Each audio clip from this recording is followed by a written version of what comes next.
La fuente de la vida. Un viaje a través de los siglos y la historia de la humanidad.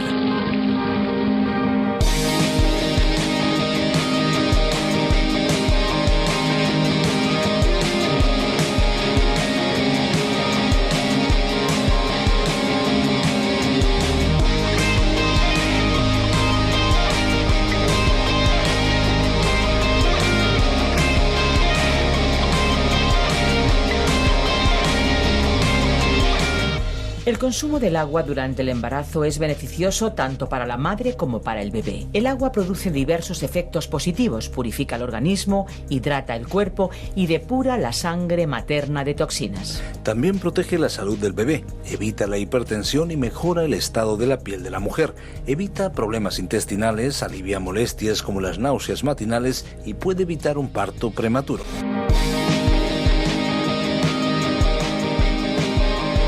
Hola amigos, aquí estamos una vez más en La Fuente de la Vida. Les habla Esperanza Suárez, lo tenemos todo listo, estamos preparados para acompañarles en este apasionante viaje por la Palabra de Dios. Pues sí, como les decía, estamos preparados y listos para poder pasar los próximos minutos junto a todos los que se unen en este recorrido por cada uno de los libros de la Biblia. La Fuente de la Vida es un programa que llega a cada uno de ustedes desde los estudios de Radio Encuentro, Radio Transmundial en España. Somos parte de la mayor red de radios del mundo, a través de la que se difunden, entre otros, el programa La Fuente de la Vida en sus más diversas versiones, idiomas y lenguas. Y no sé ustedes, pero tengo yo mucha curiosidad de saber cómo se escucharía el programa en lengua griega. ¿Les parece que escuchemos una pequeña ráfaga durante unos segundos de la versión en el idioma griego? Y así yo salgo de mi curiosidad y seguramente a ustedes también les gustará escucharlo. Vamos a ver cómo suena en griego. Και τώρα το σημερινό μας ανάγνωσμα από το Ευαγγέλιο, τον Άγιο Λόγο του Θεού. Εκφωνεί ο Νίκος Χαριτονίδης. Από το βιβλίο της Γένεσης, κεφάλαιο 1, χωρίο 12, μέχρι το 32ο χωρίο του 10ου κεφαλαίου. Αυτό είναι το σημείο της Διαθήκης μου μαζί σας και με κάθε ζωντανή ύπαρξη για όλες τις γενιές στο μέλλον. Qué curioso resulta oír el programa en otro idioma, ¿verdad? Que aunque no lo entendemos, sabemos que tiene el mismo contenido y el mismo fin que el de habla española. Y qué bueno poder disfrutar de los estudios también en nuestra lengua, ¿no les parece? Lo bueno es que como la lengua de Cervantes se habla en tantos países, contamos con oyentes no solamente de España, sino también en muchos otros lugares. Latinoamérica tiene una gran representación entre nuestros oyentes, pero sabemos que hay países de otros lugares del mundo desde los que se escucha, como es el caso, por ejemplo, de Estados Unidos.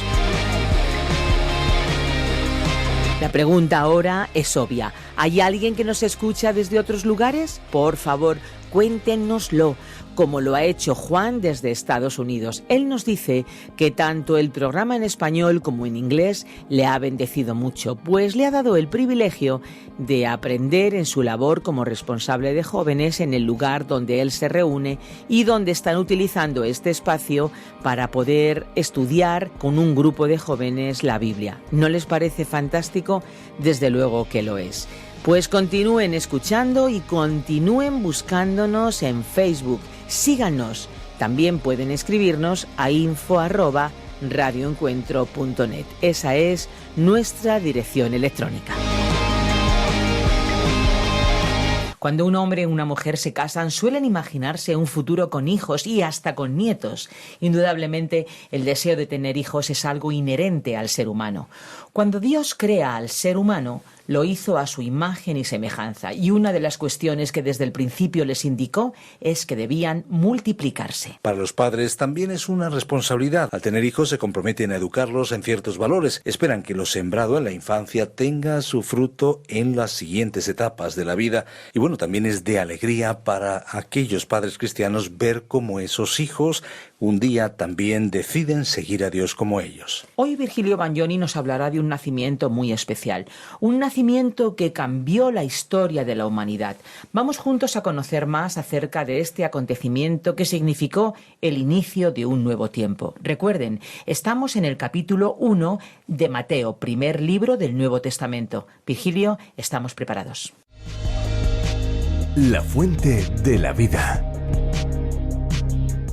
Mateo capítulo 1, versículos 16 al 25.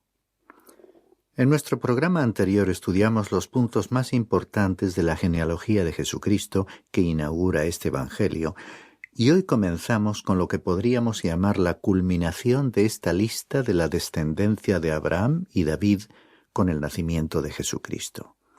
Leamos el versículo 16.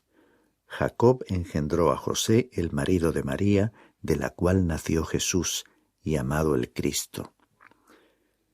Este versículo rompe el esquema que se sigue desde el versículo 2, donde decía que Abraham engendró a Isaac.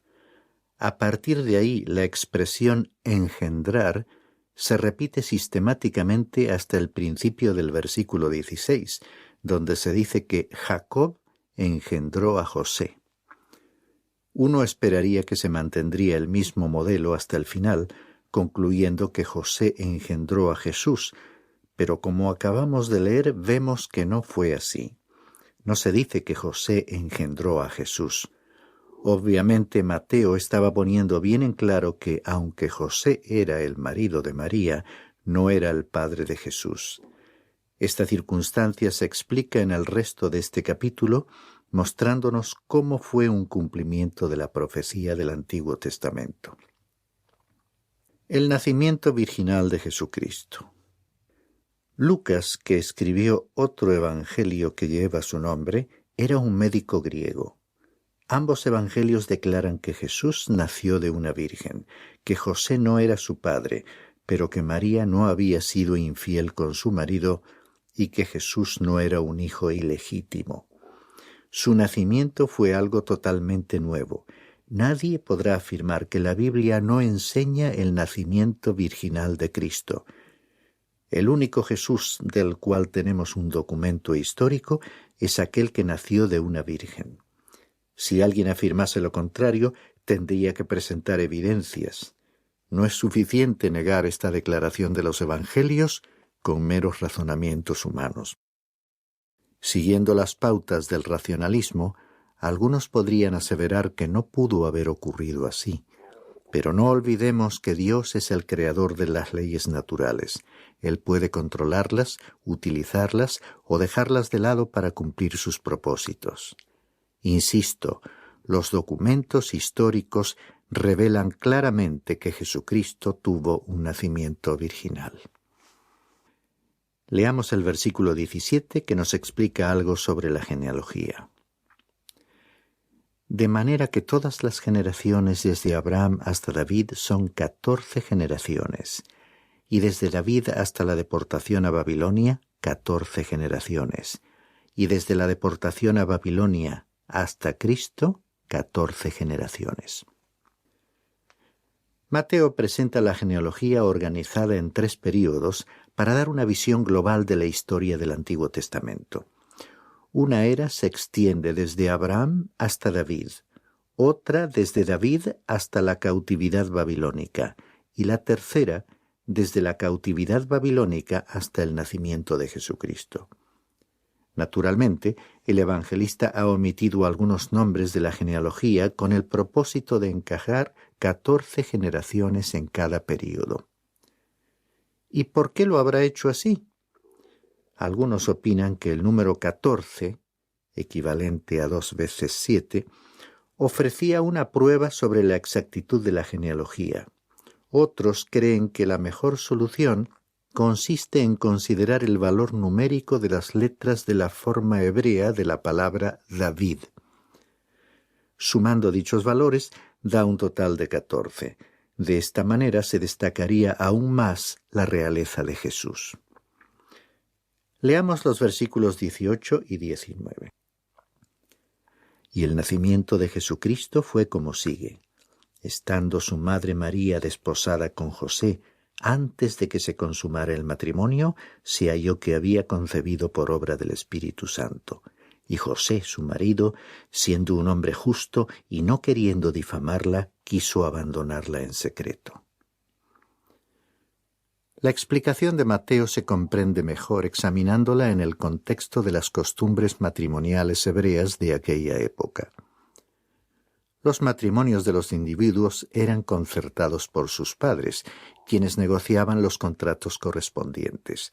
Una vez finalizado este trámite, se consideraba a los miembros de la pareja ya casados, llamándoseles marido y mujer. Sin embargo, aún no vivirían juntos.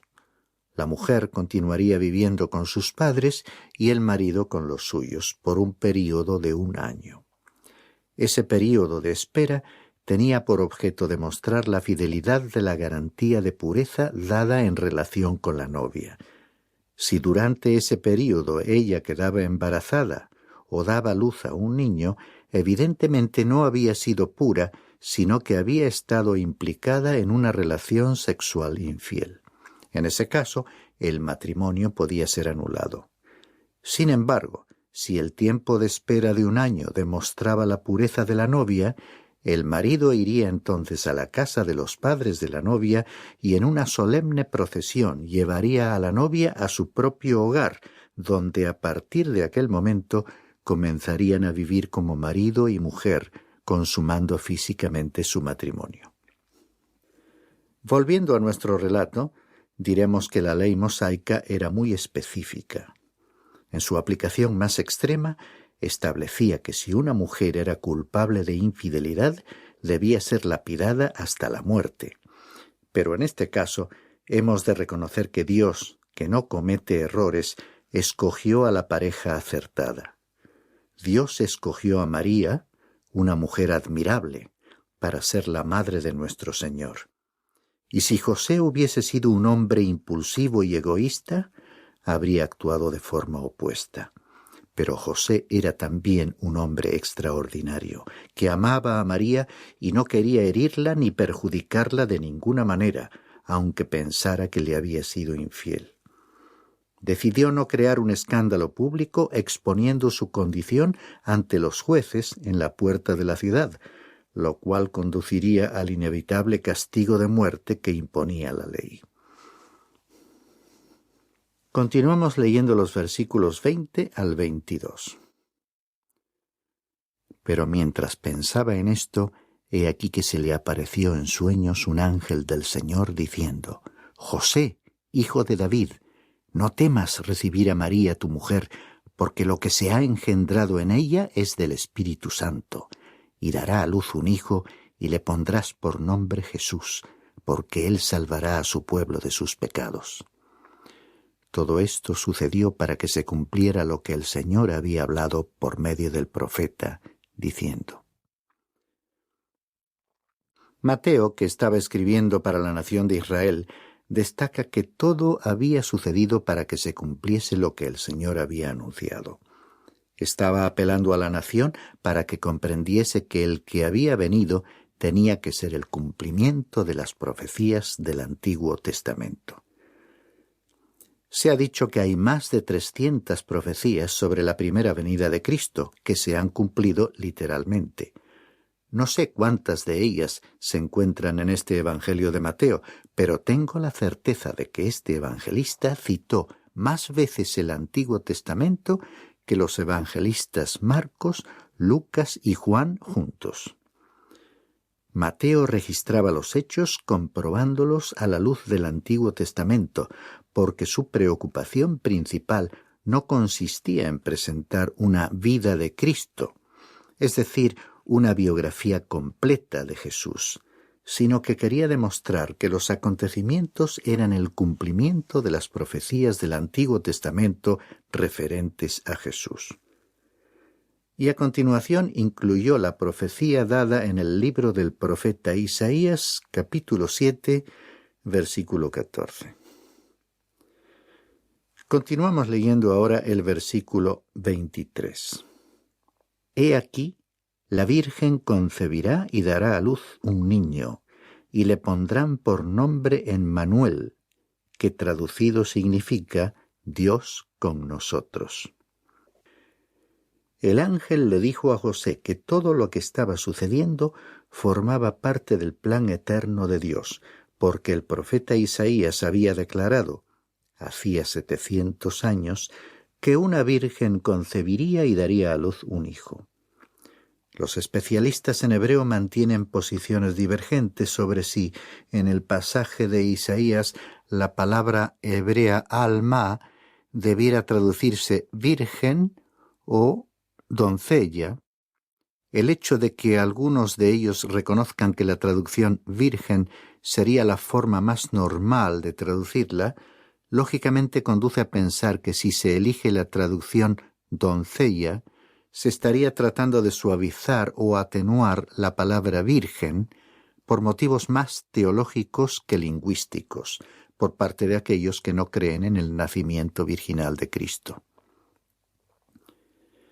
Veamos brevemente el contexto del pasaje de Isaías.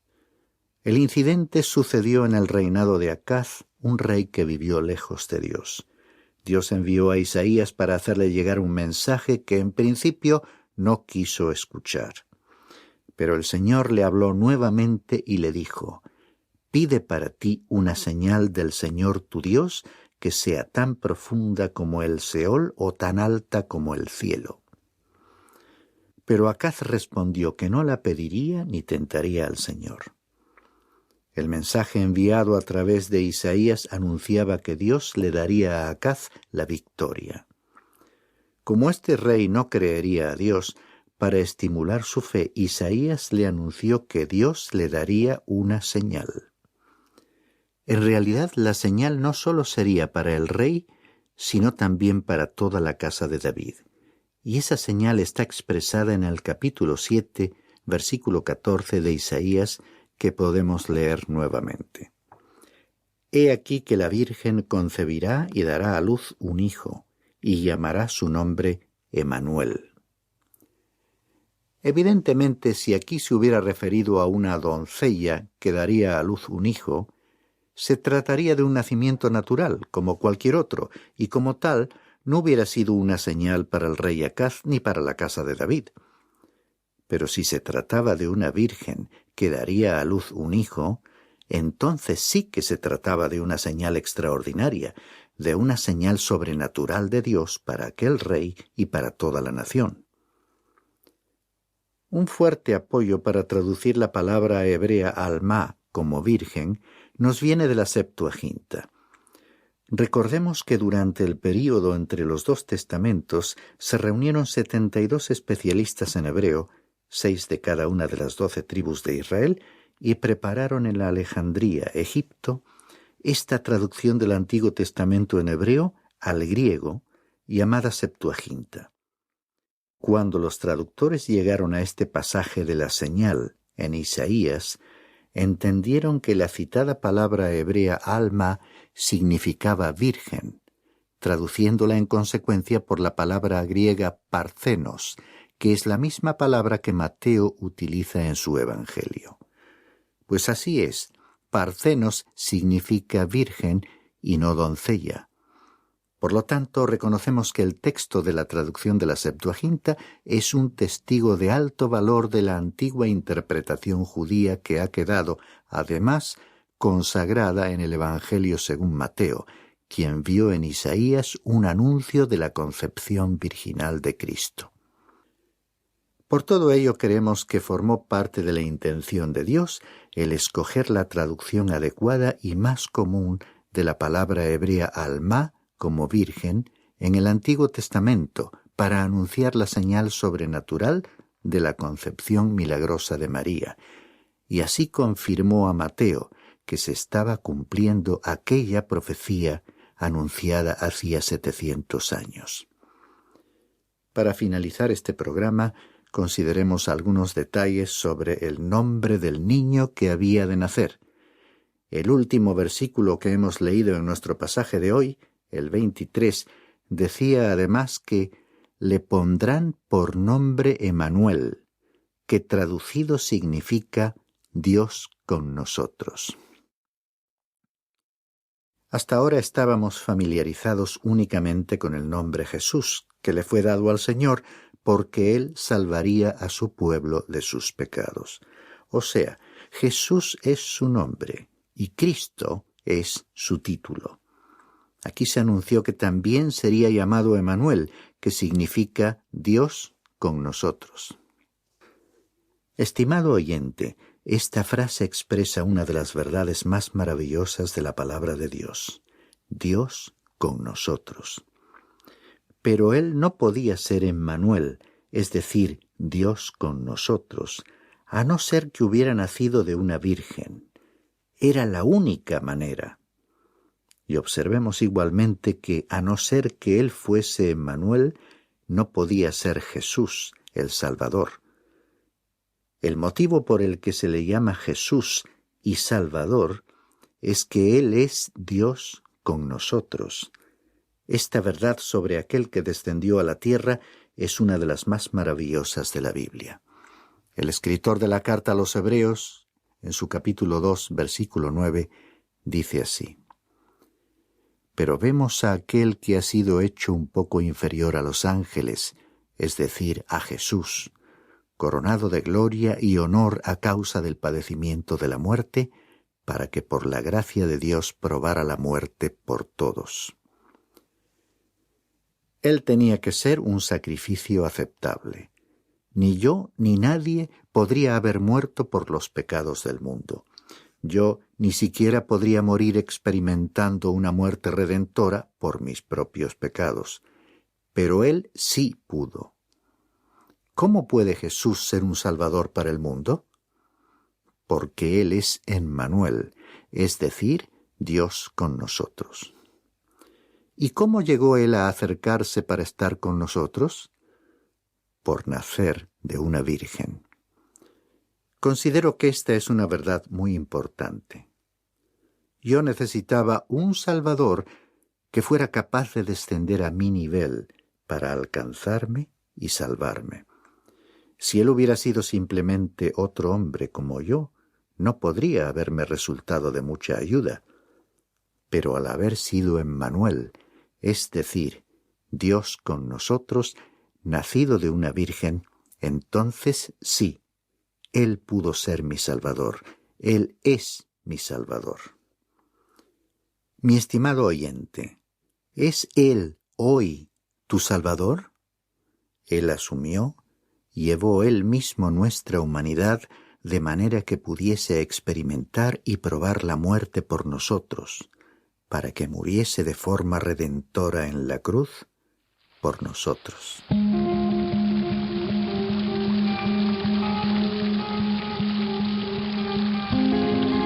Queridos amigos, no importa su procedencia, lo importante es saber que el agua de la fuente de la vida está al alcance de todo el mundo. Y lo decimos literalmente, porque los programas se pueden escuchar en diferentes plataformas online.